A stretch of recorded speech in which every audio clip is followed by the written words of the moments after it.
Hello viewers, my name is Isaac, and once again I am here to demonstrate how to apply fertilizer. So there are basically three different fertilizer application methods as I am going to talk about. One of them is a localized placement, and under localized placement I first want to show you what they call perforation placement, and it works very well especially for orchards or trees like this citrus tree that we have here. So we have done a perforation placement, and what we have done is you have to leave around 1 meter from the stem.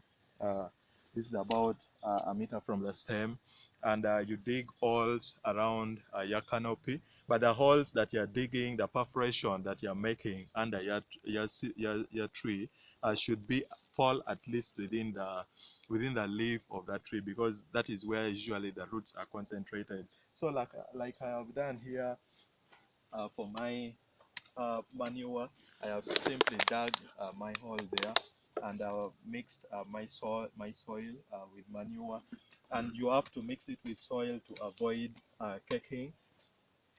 Our soil had already been tested, and our manure is tested, and what I'm going to do is apply with inorganic fertilizers at the same time. As you can see, the critical needs of this plant, uh, you can mix, but you have to know the amount of nutrients that are available in your fertilizer, that are available in your soil, and that are available that your plant requires. So what I'm going to do is just mix it well to avoid forming a hard pan if you put your organic manure alone. So after mixing, I just put it back, place the soil back.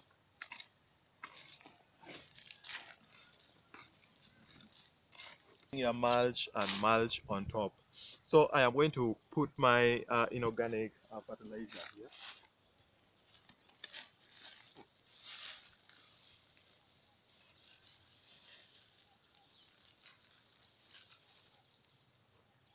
So you just simply put your fertilizer there,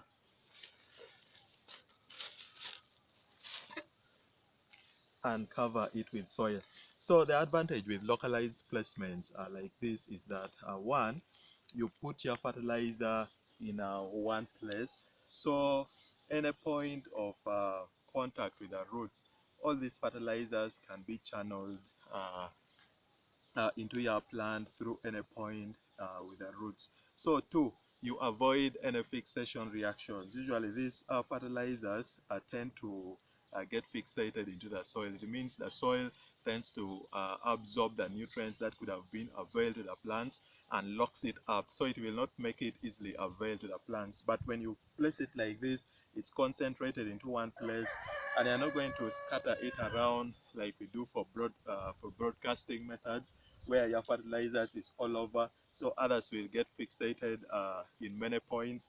So this one, you reduce the chance of your fertilizers getting fixated a lot, because they are concentrated into one place, and then two, any point of contact that comes with a root is going to be directly channeled through that part of the root, and you don't need to worry about placing it so close or putting it all over, because it doesn't it only takes one part of your plant root to get into contact with that fertilizer, and it's going to absorb all those nutrients through that one particular place. So after doing that, you just cover it,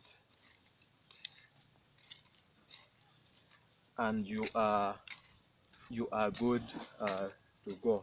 So that is a perforation placement method, and now we are going to look at other types of other forms of localized placement.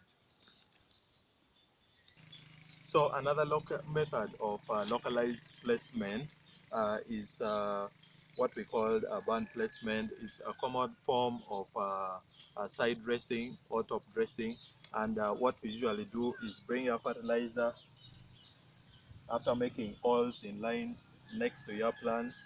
You bring your fertilizer as close to your plant as possible, but you have to leave some distance to avoid direct contact with the stem, so that the fertilizers don't burn your stem or your plant. So you cover it, place it in your barn and cover it. So that's a second form. Is this one that is similar to a point injection, and this is simply what you do around your plant like this. You just bring your fertilizer and add it close to your plant, and it works well for plants that the spacing is a bit far away. And what you're doing is that you're trying to avoid fertilizing your weeds. Please, if your plants are there, so far away, you have to use this method to avoid wastage of your fertilizers and to obtain results. So when doing our planting, I'm just going to give a demonstration. Planting and you're applying your starter fertilizer, what you do is add your fertilizer depending on the amount that the plant requires. You can contact your extension workers to know the amount, or do a soil test and have a soil scientist recommend the amount of fertilizer to apply. So you put your fertilizer, cover it a bit, leaving a gap of around 5 centimeters with your plant, and then you simply plant your seeds into the ground and you cover it again. So you have to minimize contact as much as possible with the seeds, because it can burn your seeds or your seedling, and it will destroy your seeds. And that is for most of the inorganic fertilizers. But even the organic fertilizers, during that process of mineralization, a lot of heat is also produced that can cause scorching. Uh, there is usually a tendency that when you apply inorganic fertilizers, they are absorbed directly by the plant, but that is not necessarily true. Reason being, when you add your inorganic fertilizers, some of them, most of them, actually all of them, will join the nutrient cycling process. And during that process, even some of the fertilizers, the inorganic fertilizer that you have added, is going to be consumed by the microorganism. So when you have added your fertilizer and is consumed by the microorganism, remember there are other sources of, for example, nitrogen within the soil. So it is going to give access to your plants to absorb nitrogen from other sources apart from the fertilizer that you have added. So in that way, adding your inorganic fertilizer would increase the nutrient cycling process, and therefore you're going to get your results very fast. But it doesn't necessarily mean that when you apply it, the plant just absorbs it straight away. No, it only speeds up the nutrient cycling process. And then for the organic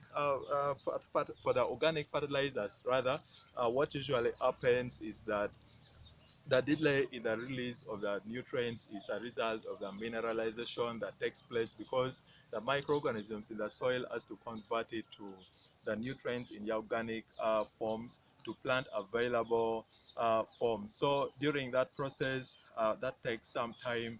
There is usually a slow release. But it's important in the soil is that it will prevent excess loss of nutrients, at least from the soil, because your fertilizer, your organic fertilizer that you're going to add, is going to slowly release nutrients and make it available. So you'll find that all season long, your nutrients are available within the soil.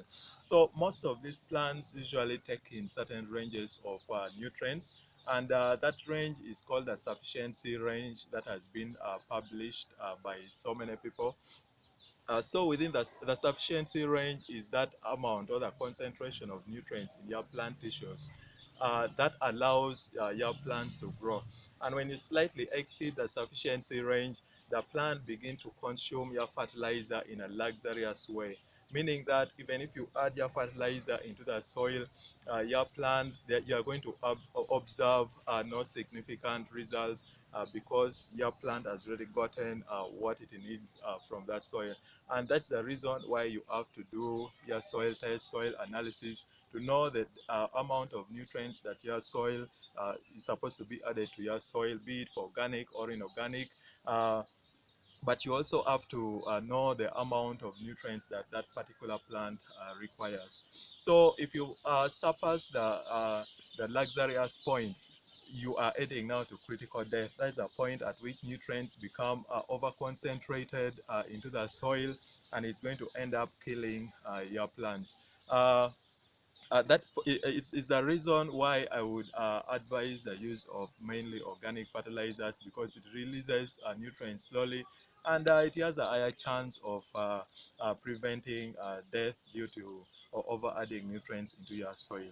So below the sufficiency range, you are going to have again a critical point, and that is a stage where your nutrients, your soil is getting deficient of nutrients, and if at all the nutrients are there, it's not being availed to plants simply because of certain pH changes.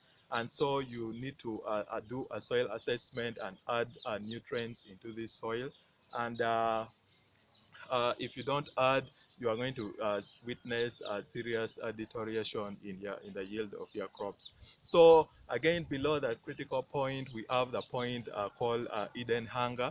And for hidden hunger is that your nutrients could be lacking in the soil, but the plant is not showing any deficiency signs. So you are going to get low yields during harvest, but then you will not have observed any deficiency signs within, and it's really a bad stage. It's really a bad point. So you have to monitor the situation around your soil.